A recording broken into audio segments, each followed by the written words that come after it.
కేసీఆర్ సభకి రాకుండా కాదు, జగిత్యాల ప్రజలు కూడా తిరగకుండా చేశారు. మా సభను ఫెయిల్ చేయడానికి, ఇక్కడి ప్రజలను కూడా ఇబ్బంది పెట్టడానికి జగిత్యాల ఎమ్మెల్యే సంజయ్ సిద్ధపడ్డాడు.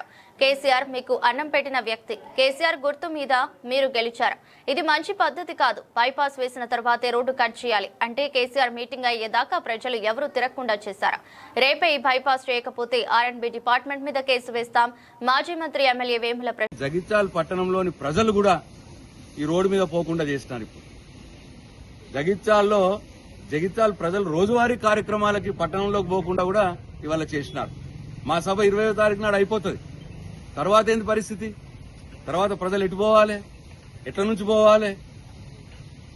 అంటే మొత్తం జగిత్యాల నియోజక ప్రజల్ని కూడా ఇబ్బంది పెట్టడానికి సిద్ధపడ్డాడు ఈయన ఎమ్మెల్యే గారు. కేసీఆర్ గారి మీటింగ్ ఫెయిల్ చేయడానికి జగిత్యాల ప్రజలు ఇబ్బంది పడ్డా పర్వాలేదు, కానీ కేసీఆర్ మీటింగ్ మాత్రం ఫెయిర్ కావాలి. ఇది ఇవాళ ఇక్కడ ఉన్న స్థానిక ఎమ్మెల్యే గారు, జగిత్యాల స్థానిక ఎమ్మెల్యే మరి ఇట్లా నీచానికి పాల్పడతా ఉన్నాడు. ఇది మంచిది కాదు. ఎమ్మెల్యే గారు, కేసీఆర్ గారు మీకు అన్నం పెట్టిన వ్యక్తి, మీకు టికెట్ ఇచ్చి మిమ్మల్ని గెలిపించిన వ్యక్తి, మీరు కేసీఆర్ గారి గుర్తు మీద గెలిచినటువంటి వ్యక్తి ఇవాళ కేసీఆర్ గారి మీటింగ్ ని అడ్డుకోవడానికి ప్రయత్నం చేస్తా ఉన్నారు. దాంట్లో భాగంగా జగిత్యాల ప్రజల్ని మొత్తం ఇబ్బంది పెడతా ఉన్నారు మీరు. ఎక్కడ కూడా నేను కూడా R&B మంత్రిగా పనిచేసినాను. నేను కూడా సివిల్ ఇంజనీర్ని.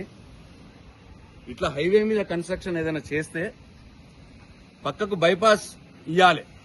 ఇది నేషనల్ హైవేస్ రూల్. ఇది ట్రాఫిక్ ఇబ్బంది జరగకుండా పక్కకు బైపాస్ రోడ్ వేసిన తర్వాతనే రోడ్ కట్ చేయాలి.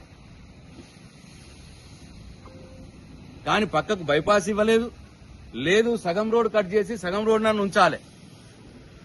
ట్రాఫిక్ ఇబ్బంది జరగకూడదు, కానీ మొత్తం ట్రాఫిక్ నే ఆపేసిర్రు. బైపాస్ కూడా చేయలేదు. అంటే కేసీఆర్ మీటింగ్ అయిన దానికి బైపాస్ చేయరన్నట్టు. 20వ తారీఖు దానికి బైపాస్ చేయొద్దు, ప్రజలు ఎవరు పోవద్దు. ఇవాళ నేను స్వయంగా కారు తీసుకుని వెళ్దామని వస్తే నేను చూసి ఆశ్చర్యపోయా. సో ఇంత నీచంగా ఇవాళ ఈ ప్రభుత్వం వ్యవహరిస్తా ఉన్నది. ఇక్కడ స్థానిక ఎమ్మెల్యే గారు, మరి మీరు జగిత్యాల ప్రజలకు ఇబ్బంది పెట్టడం ఇది కరెక్ట్ పద్ధతి కాదు. కేసీఆర్ గారి మీటింగ్ ఫెయిల్ చేయడానికి జగిత్యాల ప్రజల్ని కూడా మీరు పనంగా పెడతా ఉన్నారు. ఇదే జగిత్యాల ప్రజలు మీకు బుద్ధి చెప్తారు తప్పకుండా. ఇప్పటికైనా నేను R&B డిపార్ట్మెంట్ హెచ్చరిస్తా ఉన్నాను. అర్జెంటుగా రేపే బైపాస్ చేయాలి. ఇక్కడ బైపాస్ చేయకపోతే మీ మీద కోర్టులో కూడా కేసేస్తాం. ట్రాఫిక్ ఆపేసిర్రని చెప్పి నేషనల్ హైవేస్ మీద R&B డిపార్ట్మెంట్ మీద న్యాయస్థానంలో కోర్టు కూడా వేస్తాం. ప్రజలకు కూడా నేను ఈ జగిత్యాల పట్టణ ప్రజలకు కూడా మనం చేస్తా ఉన్నా. ఆలోచించండి, ఎంత దుర్మార్గంగా వీళ్ళు పనిచేస్తా ఉన్నారో, ఎంత నీచంగా వీళ్ళు ఆలోచిస్తున్నారో ఆలోచించాలని చెప్పి జగిత్యాల ప్రజలకు కూడా మనం చేస్తా ఉన్నా. జై తెలంగాణ, జై కేసీఆర్. జై తెలంగాణ.